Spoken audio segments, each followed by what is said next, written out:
Hi everyone, hope you are doing great. God has been faithful.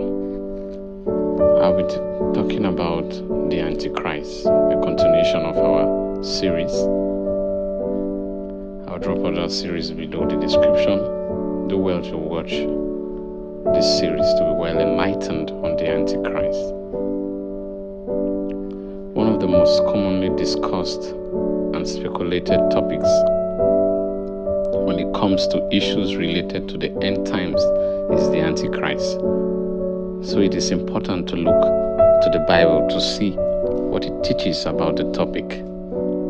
This term is actually never used by Jesus or the Apostle Paul. Jesus talked about false messiahs and false prophets, while the Apostle Paul talked about the man of lawlessness.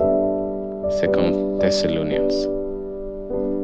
Surprisingly enough, the term also is not found in the book of Revelation. The only place the word Antichrist is found in the Bible is in the letters of John, specifically 1 John 2:18, 22, 1 John 4:3, and 2 John 7. Having explored Paul's discussion of the man of lawlessness in 2 Thessalonians in my previous videos, I want to explore the term in the letters of John, and then also the description of it in the book of Revelation that most will associate with the figure or label of the Antichrist.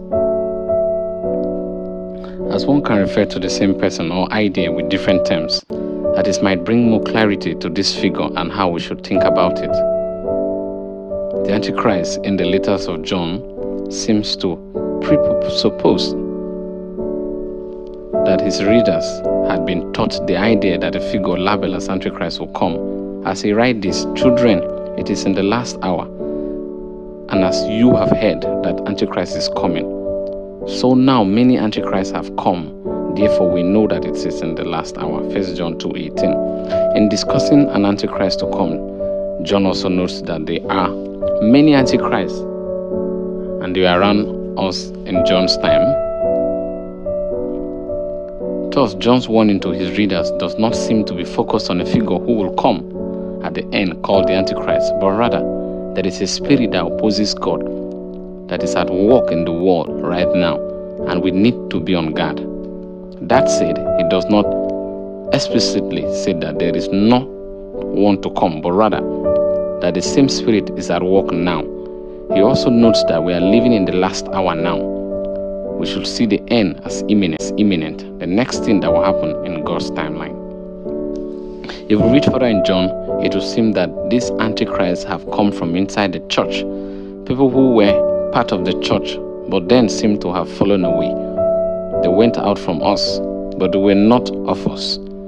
They would have continued with us, but they went out, that it might be plain that all are not of us. 1 John 2:19. It seems that they had come to deny truth about God and Jesus. As it notes, who is the liar? But he who denies that Jesus is the Christ? This is the liar, but he who denies that Jesus is Christ. He also who denies the Father and Son. The other reference in 1 John adds this: by this you know the Spirit of God. Every spirit that confesses that Jesus Christ has come in the flesh is from God, and every spirit that confesses that Jesus Christ has come in the flesh is from God, and every spirit that does not confess Jesus is not from God. This is the spirit of the Antichrist, which you have heard was coming and now is in the world already. 1 John 4:2-3. A similar point is made in 2 John 7. For many deceivers have gone out into the world, those who do not confess the coming of Jesus Christ in the flesh. Such a one is the deceiver and the Antichrist. These are reminders that this Antichrist spirit will seem to emerge from within the Christian community and could subtly be undercutting gospel teaching. The work of the devil is often done in many ways that we do not notice. The beast and false prophet in Revelation, when most people talk about the Antichrist, they seem to refer to a figure in Revelation 18. This chapter actually describes two figures. One is a beast arising out of the seas, and the other is a beast that arises out of the earth. These two beasts are intertwined with the second beast, making the world worship the first beast. Later on, in the book of Revelation. See Revelation 18:12. The second beast is called the false prophet, while the first beast is simply labeled as the beast. This beast is what most label the Antichrist. Both the false prophet and the beast are connected to the dragon, which is a symbol for Satan. In fact, chapter 13 appears to further unpack what is discussed in Revelation 12 in terms of the work of the dragon, Satan in opposing God. As it seems, the dragon is calling up these two helpers to do his work.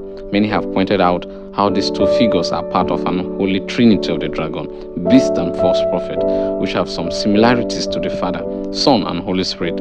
Chapter 13 also discusses the mark of the beast. Much have been written about this number, 666. From these discussions, it seems that there is an end-time figure who is preceded by various and other figures who oppose the work of Jesus. There is a spirit of the Antichrist at work that will culminate in a person at the end. The warnings are less about identifying this figure and more about being on guard against the forces currently opposing God. Recognizing that this could come from within the church and not just from authorities outside, because Satan continually opposes the work of God and thus take on different forms and manifestation throughout the ages. It seems we may only recognize the man of lawlessness from 2 Thessalonians after he has come and Jesus has returned. That being said, we can recognize the workings of Satan opposing God in various realms, politics, economics, and religious, and need to stay true to the one true God we know will defeat these forces of evil. The main point of this video is to remember that God wins in the end, allowing us to be faithful in the midst of our current sufferings. These thoughts were taken from Brain Danet. Thank you for watching this video to the end. Don't forget to subscribe and hit on the notification bell for the next video.